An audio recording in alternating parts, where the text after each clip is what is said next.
Before you even think about launching your product, there's one thing that will make or break your success. And most people completely mess this up. They rush to build their product first, then throw together some generic landing page at the last minute. But here's the reality. Your product gets judged by your landing page quality, and if that looks amateur, your product will too. Now with AI, everyone thinks making landing pages is easy. You just go to Cursor or Claude, type "make me a landing page." You get something with gradients and cards. But it looks exactly like every other AI-generated site out there. Boring, generic, and definitely not premium. Well, today, I'm going to show you how to fix that.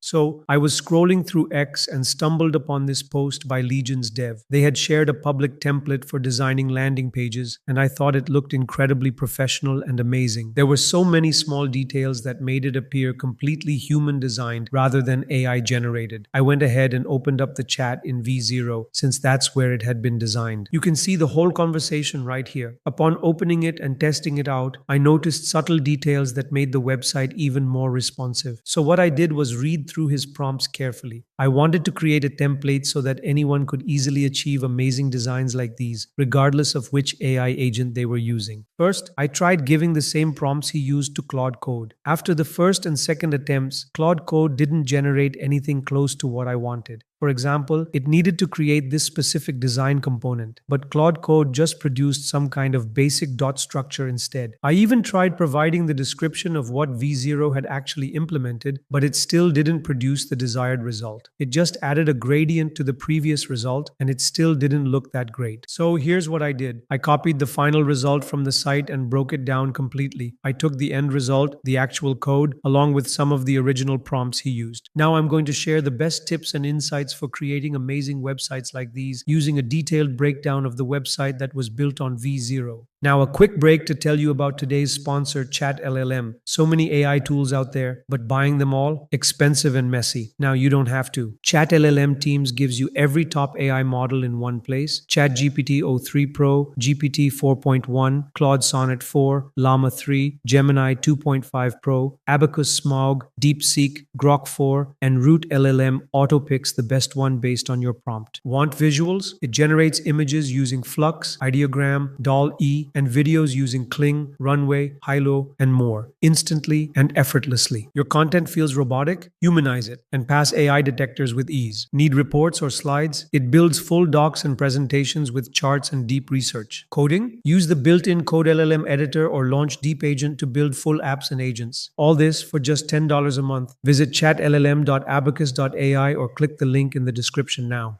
Okay, so the first thing you'll notice that makes this website look so good is the interactive background it has. I've seen AI generate backgrounds before, even gradients, but I haven't seen it make them this impressive. Looking into the code and his prompts, I found that he was using paper shaders, a library for creating these amazing looking backgrounds for websites. At first, I tried asking Claude Code to use this library and generate good backgrounds, but it failed. For some reason, it just didn't understand what actually looked better, unlike this example. Now, V0 did get this right on the first try, as you can see from his prompt. But when I gave the same prompt to Claude Code, it really messed things up. So here's what I did, and here's how you can generate these amazing backgrounds for your own website. First, you need to explicitly tell Claude Code that you're using paper shaders and specify the design clearly. The next step is to use this already prepared prompt. These details are actually what I extracted from his website. I went back to GitHub, used git ingest, and it basically transformed the repo into AI readable text. Since it's not a big repo, I then pasted it into Claude Code and had a focused conversation with it. I gave it the exact design you see here using this specific prompt, and it produced other amazing backgrounds with the same library. Don't worry about the prompts and resources. You'll find all of them in the resources section of this video. Essentially, in the context window of this chat, only the background details are included. That's more effective than just handing the entire code base to Claude Code. This is why I prefer this separation approach. I even had Claude Code implement a drop-down with different styles so I could show you the variety of backgrounds it came up with. For example, here's this water droplet moving across the screen. Then there are these small cell animations. They're moving really slowly, but they're still animating beautifully. There are different types of animations, and you can generate many variations with Claude Code. You can change the colors, ask it for different options, and experiment freely. The main thing I discovered was that after giving it this prompt, it unlocked some kind of improvement. Before this, most of the designs it generated had no animation whatsoever. But afterwards, the designs looked incredible. example. Just look at this background right here. It looks absolutely amazing. This is what actually makes your landing pages beautiful. Amazing backgrounds, along with the other elements we'll discuss next.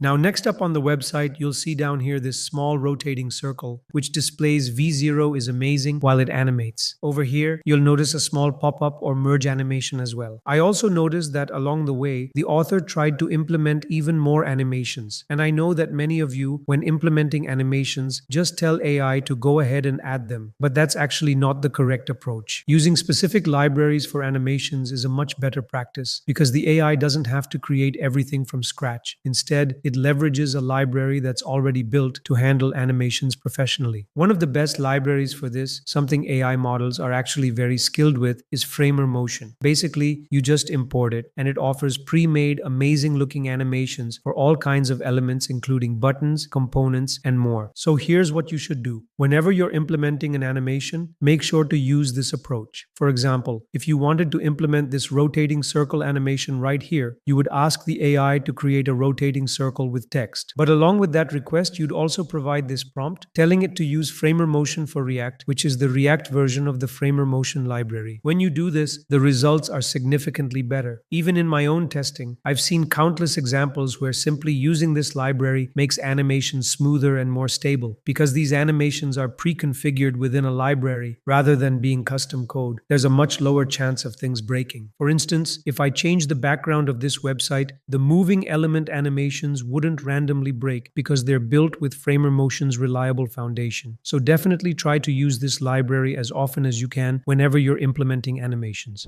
So on the topic of this particular animation, it's actually really amazing to see these little quality animations because they make the whole website experience so much better. On that note, I'll leave a list of additional animations in the description. Basically, if you were to implement this effect, it wouldn't just be a simple mouse cursor or a small circle popping out from the side. What actually happened here was a GUI morphing effect. That means these are two separate elements that have been morphed together using this GUI animation technique. So here's how you do it. First, have the AI create two separate elements. For example, tell it to make a login button and then a small arrow circle. After that, give it a prompt to apply a GUI morphing animation between them. And again, specify that it should use Framer Motion for this effect. This is how you'll achieve these small but incredibly impactful animations. Also, I went ahead and found some other examples as well and tested them thoroughly. You'll be able to access all of those in the resources section too. So next up, another small detail that really makes the website look impressive is the different font choices the author used. They didn't just stick to the normal default font that AI usually generates, which wouldn't have helped the overall look of the site. By implementing a different font, especially for a single word, it adds a tremendous amount of character to the landing page. The go-to place for getting fonts is Google Fonts. You can go there and implementing the fonts you find is really straightforward. For example, I saw this font that I liked and to implement it, I simply copied the code and told Claude Code to add it. Here, you can see that I asked it to apply the font specifically to the word beautiful and I provided the link I copied. It went ahead and implemented it perfectly. Now, even though the font I tried isn't necessarily better than the one that was already there, it demonstrates how easily you can customize it. So definitely try out different fonts on your websites. Just like they did here with specific words, it makes your site look much more polished and gives it significantly more character.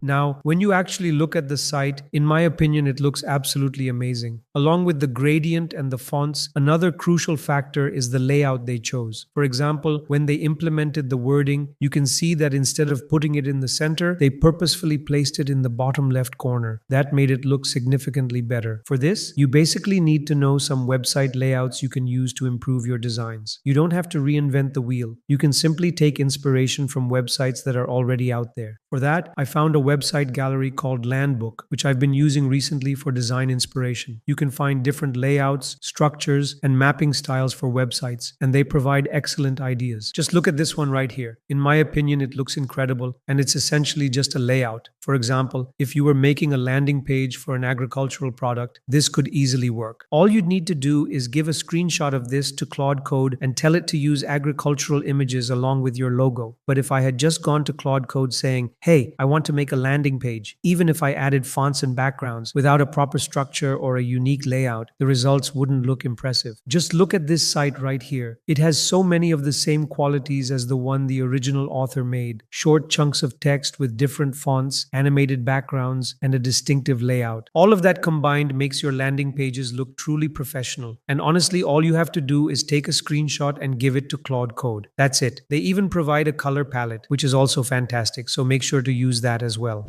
While I was looking at the chat from the author, I noticed how he implemented the V0 brand logo. He didn't just ask to implement the logo or provide an image. Instead, he supplied the SVG code for it. This is much better compared to the alternatives. The reason is that SVGs are represented in code since these logos are built from different shapes. This makes it much easier for the model to understand them compared to providing images and asking it to add those images. This also gives you extra flexibility. Adding icons and images as SVGs gives you access to additional features. You can animate these SVG icons using Framer Motion and create really amazing animated drawn icons. SVGs are easy to find and there are plenty of resources available. I'll list several of these resources. Take a look at this site where you can find a lot of SVG logos for different brands. If I want the V0 logo, I search for it and there it is. Clicking on it copies the SVG to my clipboard. When I go back to my terminal and paste it, I get the SVG code. From there, I can animate it or use it directly in my app. Besides icons, there are also many sites with SVG illustrations that look really amazing. They're important for certain sites, and while they weren't necessary in our case, they're still an amazing resource when building professional landing pages. Simply download these SVGs and provide them to Claude Code, and implementation becomes easy. Since SVGs are made of shapes, they're easily edited. Colors can be changed to match your brand, making them a really great resource. That brings us to the end of this video. If you'd like to support the channel and help us keep making videos like this, you can do so by using the super thanks button below. As always, thank you for watching, and I'll see you in the next one.